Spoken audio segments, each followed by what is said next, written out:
Nağız қазақтың өлеңі шешен. Айо, не шешен? Бекер шешен, жеме шешен. Аузыңа түріңе шешен, емшегің жүніңе бетіңе шешен. Өзбектердің бәрін орыстарды итерем, орыстардың бәрін өзбектердің аузына беттеріне шешен. Түрлеріңе оң жағынан сол жағынан ауыздарына пихать етіп аузын қайта шешен. Не дейсіңдер маңықтар, Фатима Зухра шешен. Түрлерің өзбеклер әні, түрлеріңе бабаңның, әнәңнің, ата бабаң башлақ жеме кәләң әнәң. Нема болды сәнге, мәңге бүге гәбің бар ма нема? Мәңге әңгің бар ма? Әнәң мәңге гәбің бар ма? Мәңге гәбің бар ма?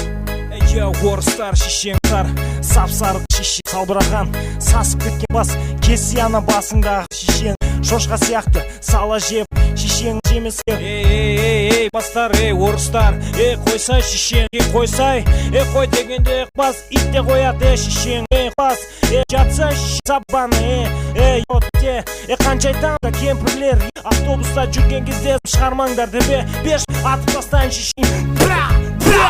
Мә саған шештар, түрлеріңе я вам твой. Йо, Ерла, что есть желание сказать что-нибудь про этих мужика? Конечно, да. Давай. Тема за темой, год за годом я посвящаю эту тему русским.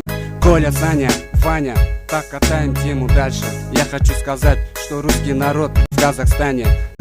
Ваня, Коля, Саня, чё за имена? Вам. Таня, Валя, Маша, Даша, Ирушки. Вам надо С4 воткнуть и взорвать. Кто пряжку создал вам, да? Партис, синяки, типа штопанные. Вот вы кто такие. Слышно, пацаны, все заебись.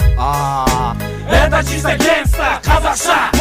Это чисто геймста, казахша. Это чисто геймста, казахша. Мясо шешен